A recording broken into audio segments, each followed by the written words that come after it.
NC State got a massive boost to its season when Ven-Allen Lubin got an additional year of eligibility and then committed to the program. Let's talk a little bit today around what that's going to mean for the team and why I think it's going to raise their ceiling exponentially. All right, so let's start off by what changes for NC State. And I'll kind of go back a couple of coaching staffs from right now. Even with Will Wade and Kevin Keats, they prioritized a lot of shooting at that four spot. They wanted individuals that could space the floor, that could really help out the offense by taking pressure away from the rim, making guys stay true to who they're guarding on the perimeter. And that was transparently going to be the case with Justin Gainey. You looked at how this roster was constructed prior to the Ven-Allen Lubin commitment, and you had guys like Ameli Yalaho and Shea Hall and Robert Yurkovich, guys who could play a role on the perimeter. Fast forward to with Ven-Allen Lubin, and things are going to look a little bit differently.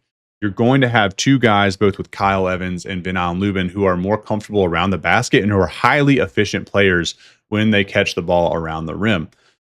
So what that's going to do is two things. One is you're going to have a guy on defense who's allowed to help off a little bit more, but I think that's fine. But two, you're going to have two guys who are comfortable playing with their back to the basket who might get matched up with a smaller defender. So there's a little bit of a give and take there. Now, I'll tell you why I'm not as concerned with the spacing issues as maybe some other folks are. I think when you have the level of shooting on the court that NC State's going to have from its starting backcourt next year, it really, you can deal with having a little bit less spacing from your bigs. We're talking about a team that's going to have Christian Hammond, who shot 40% last year. You're going to have Preston Edmead, who shot 40% last year with like 196 off the dribble threes. And then you'll have Paul McNeil, who we all know what he brings to the table as a pure shooter. And so then you're adding a big body like a Ven-Allen Lubin, who not only can set screens on the perimeter, roll to the basket, and really operate out of that dunker spot if he needs to, but he'll be interchanging in that role with Kyle Evans. But also one of those two bigs is going to have more freedom to act as an off-ball screener. And when you look at Paul McNeil's shooting splits from last year, he was really able to pick teams apart when he was getting looks off screens. It gave him more open looks, which is what you want from a high-volume shooter. And I think now this year, especially as that starting lineup is in place, you're going to have more off-ball screen actions because you're going to need to keep the defense honest. So I like actually what that's going to do for NC State shooters. Now let's talk about the other aspect of adding Ven-Allen Lubin, and it's going to be the versatility that you have and the flexibility once you start making subs in the game. Because like I said, I have to imagine right now, Kyle Evans and Ven-Allen Lubin will be your starting unit as a front court. But once you get to that first sub, you can address things in a lot of different ways. And I like the versatility that gives NC State. If you want to go smaller, you have a Yalaho or a Yurkovich you can bring in who still have good size, but can give you some of that spacing that you want. So, if you're playing a team that is bigger, that size advantage is a little bit mismatched with a Ven-Allen Lubin, then that's fine. You can bring in a smaller guy who can shoot the ball, go back to your spacing and be completely fine. If you want to, continue to stay big, maybe that's you're still playing Yurkovich more there, and you keep Kyle Evans in the game at center. I just think the versatility that NC State's going to have as a coaching staff to be able to navigate some of those issues is really good and sound, and it's going to allow them to play to their strengths in any given situation. Right now, the other thing that I like about this is defensively. We know Kyle Evans led the nation in blocks last year.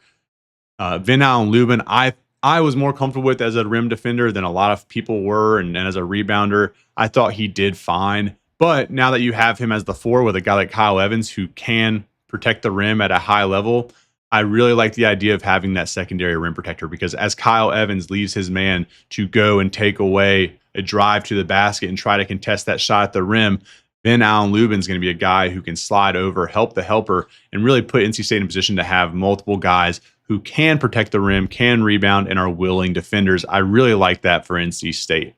And now, the other thing I really love about this, and probably the biggest takeaway for me and why I think this raises the ceiling so much, is that the transfer portal is great, and you're bringing in a lot of talent in and out of your program. But there's really only so much you can bank on. And that's what sets your floor as a team, right? Like you need to be able to understand I can count on player X to provide me Y. And I think with NC State, you have some of that going into the year, and you can be very high on them because of that. You know, Paul McNeil's a great shooter. You know, Kyle Evans can at the very least protect the rim. You know, Christian Hammond and Preston Edmead can knock down open shots, and Edmead looks like he's going to be able to do things off the dribble. After that, things started to get a little grayer. There was some speculation going on in your arbitrage type of scenario here. You were expecting guys to take leaps, or you were expecting guys to get better or hold up exactly the same as they did at a lower level of competition against a league like the ACC. Now, that gets mitigated in a big way when you bring in Ven-Allen Lubin into the fold, because he is somebody that you've seen play in this building. You have seen play in an ACC schedule over the course of a full year, and you have to have been impressed by what he did. Now, James Henderson with Inside Pack Sports has done a great job of explaining just how efficient Ven-Allen Lubin was as a player last year, and adding that back into the fold is a huge get this late in the game. Now, will it take away opportunity from some of the other pieces NC State has brought in? Absolutely. A lot of minutes got sucked up when Ven-Allen Lubin committed to the program. However, it's something you take with a smile on your face. You solve that problem and you cross that bridge when you get there. But as of right now, NC State has to be thrilled with the ceiling raiser that they just got. Let me know in the comments below, how excited are you for Ven-Allen Lubin's return? Are you pumped up and think that he's going to make a huge difference like I am? Or were you more excited to see some of these new faces and see what they could actually do? Excited to have that conversation with you in the comments below. Appreciate you being here. This was a short, quick one. I hope to see you on the next one.